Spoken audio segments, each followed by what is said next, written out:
तो सल्फर का common name क्या है? हाँ, इसे फ्लावर ऑफ। ब्रिमस्टोन बोलते हैं या फ्लावर ऑफ सल्फर भी कहते हैं, ठीक है। इसमें कई लोग प्रेस्क्रिप्शन में भी ब्रिमस्टोन लिखते हैं। हम लोग जब एनआईएच गए एमडी करने तो वहाँ पर देखे सर लिख दिए ब्रिमस्टोन। उसके पहले यहाँ पर तो कभी हमको पता नहीं था कि इसको मतलब प्रेस्क्रिप्शन में भी ऐसा लिखते हैं। तो वहाँ लिख दिए ब्रिमस्टोन 200 डोज, ठीक है। तो दिस वॉज वेरी सरप्राइज, मतलब काफ़ी हमको 2-4 मिनट लगे इसको समझने में कि अच्छा हाँ सल्फर प्रेस्क्राइब किया गया है इसमें। तो अभी भी हमने देखा फिर बाद में कि कुछ लोग इसको यूज करते हैं। जैसे मान लो आपने सल्फर लिखा तो कई पेशेंट्स फिर खोजने लगते हैं अच्छा सल्फर क्यों दिया गया है ये वो। तो अगर आप लिख दीजिए केवल ब्रीमस्टोन 200, तो थोड़ा बहुत उसको मतलब जनरली पेशेंट नहीं समझ पाएगा कौन सा मेडिसिन दिया गया है। थूजा का क्या कॉमन नेम होता है? रिवार्ड Arborvitae शिकार, theory of life. Urban beauty, ठीक रिवार्ड है, शिकार। बहुत लोग double beta tree of life. Arborvitae कुछ लोग लिखते हैं इसको, ठीक है। नक्स भूमिका को सर्पोजन्नत। पी नट करके प्रेस्क्राइब करते हैं, तो आप भी इसको यूज कर सकते हैं अगर आपको सही लगे तो, ठीक। तो फ्लावर ऑफ सल्फर या इसे ब्रिमस्टोन बोलते हैं। Adapted to person of scrofulous diathesis. Scrofulous diathesis मतलब ऐसे पर्सन जिसको थोड़ा ग्लैंडुलर से रिलेटेड बीमारियां होती रहती हैं। जैसे बच्चा है तो उसके ये सर्वाइकल जो ग्लैंड्स हैं उनमें इनलार्जमेंट हो गया, या फिर subject of venous congestion specially of portal system. तो वेनस कंजेशन से रिलेटेड जो भी बीमारियां होती हैं अगर वो हो रही हैं तो that is a case of sulphur, ठीक है। फिर ऐसे इसके बाद person of nervous temperament, quick motion, quick tempered, plethoric habit है इनकी, skin excessive sensitive to atmospheric changes. Atmospheric changes को लेके काफ़ी इनकी स्किन सेंसिटिव रहती है। जैसे आपको पता ही होगा कि सल्फर का जो पेशेंट होता है स्किन से रिलेटेड इसमें बहुत सारी कंप्लेन होती रहती है। अब ये देखो इनका जो है कि for person of lean shoulder person who walk and sit stooping, ऐसे पर्सन जो कि ऐसे मतलब कंधे झुका के चलते हैं, वो अगर बैठेंगे तो भी ऐसे झुका के चलेंगे तब भी इसी तरह का। तो एकदम एकदम करेक्ट पिक्चर है सल्फर पेशेंट की, स्टूप शोल्डर पर्सन, ठीक है। Walk stooping like a old man, even जवान आदमी भी होता है ऐसे चलता है जैसे एकदम बूढ़ा व्यक्ति है और उसके कंधे झुक गए हैं। Standing is the worst position of sulphur patient, ठीक है। सल्फर पेशेंट की जो स्टैंडिंग है that is the worst position. Patient थोड़ी भी देर खड़ा नहीं रह पाएगा। जैसे मान लो कि कहीं लाइन लगी है, ठीक है, कहीं आप गए हैं टिकट ही लेना है ट्रेन की, वहां पर लाइन लगाए हैं, तो सल्फर का पेशेंट क्या करेगा एक दूसरे को बता दे भैया तुम देखे रहना हमारी जगह, हम आ रहे हैं, वहीं जाके बगल में बैठ गया। या कहीं पर जैसे खड़े रहने वाला कोई कुछ काम हो रहा है तो थोड़ी थोड़ी देर में जाके कहीं बैठ जाएगा, कहीं लेट जाएगा, कुछ करेगा। तो stamping standing is the worst position for sulphur patient. They can not stand, every standing position is uncomfortable. ठीक है, तो बहुत इंपॉर्टेंट सिम्टम है ये।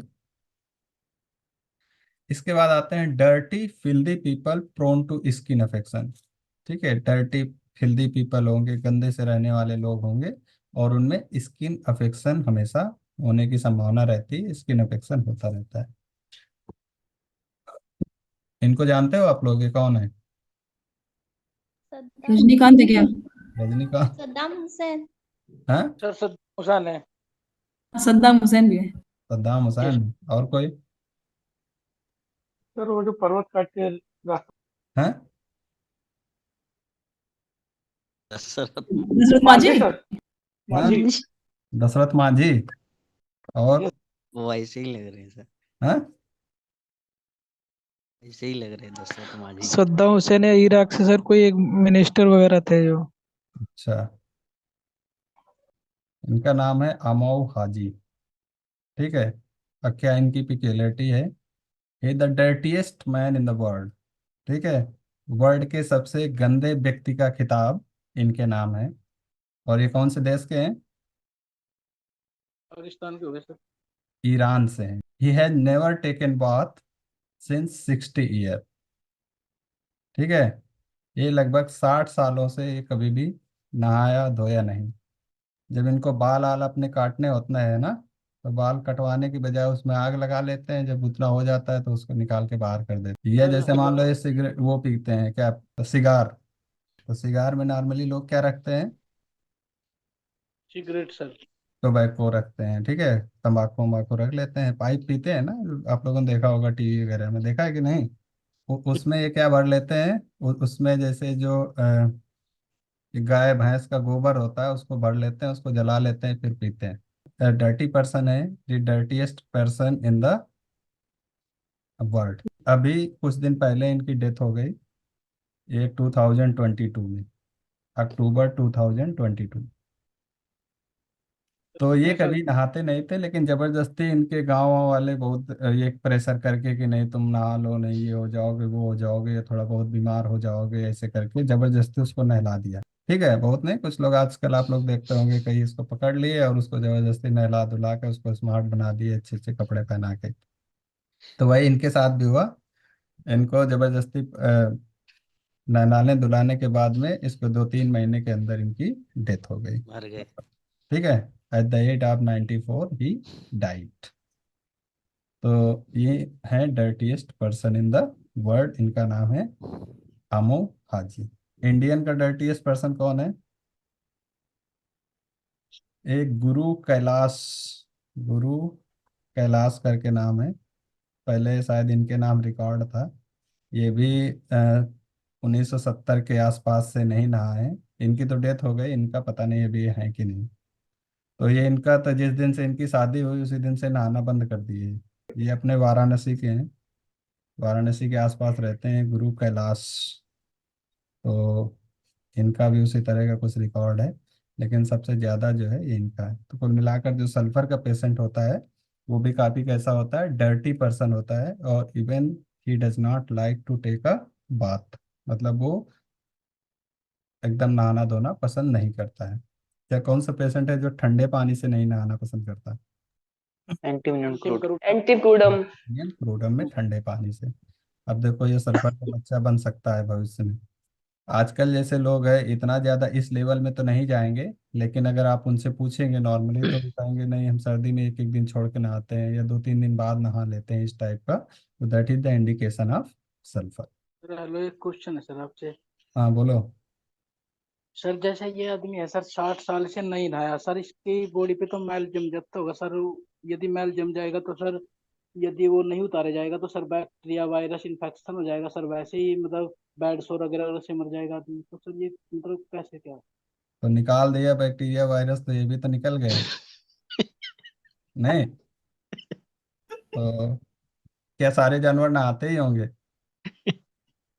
ठीक है, जानवर भी नहीं नहाते होंगे बहुत सारे, लेकिन वो भी जिंदा रहते हैं। प्रकृति में बहुत सारी ऐसी चीजें हैं, मतलब बहुत सारे ऐसे जानवर हैं जिनको भी हम लोग नहीं भी जानते हैं। हो सकता है वो अपने पूरे जीवन में कभी ना नहाते हों, मतलब हो सकता है कहीं गुफा में रहते हो, कहीं ऐसी जगह पे रहते हो। तो बता ही देते हैं एक छोटी सी कहानी। ये था कि एक बार एक राजा था, उसके यहाँ पर एक पक्षी आ गया, और बहुत सुंदर पक्षी था, बहुत बड़ा पक्षी था। उसके यहाँ उसके आके महल में बैठ गया। अब राजा ने सोचा कि बताओ ये पक्षी तो बहुत बड़ा है, इसके पर तो बहुत बड़े बड़े हैं, कैसे ये उड़ता होगा, कैसे ये रहता होगा, इसकी चोंच भी बहुत बड़ी। राजा ने कभी उस उतना बड़ा पक्षी नहीं देखा था। ठीक है, तो राजा सोचा कि ये तो बड़े कष्ट में रह रहा है, इसको तो बहुत बड़े बड़े पर हैं, बहुत बड़ी चोंच है, पैर भी इसके बड़े बड़े हैं।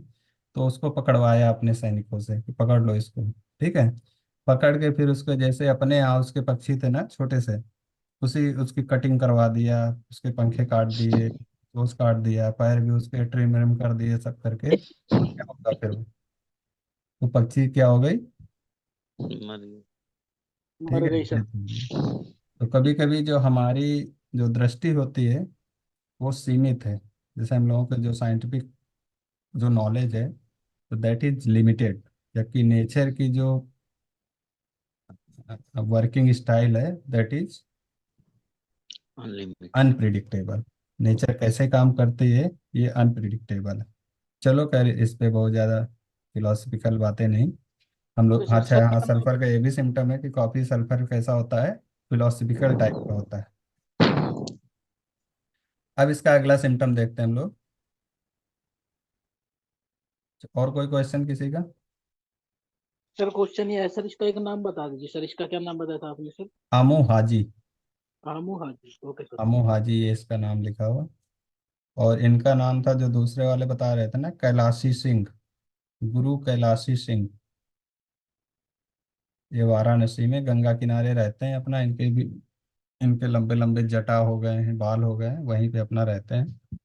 शादी हो गई उसके बाद से नहाना बंद कर दिए।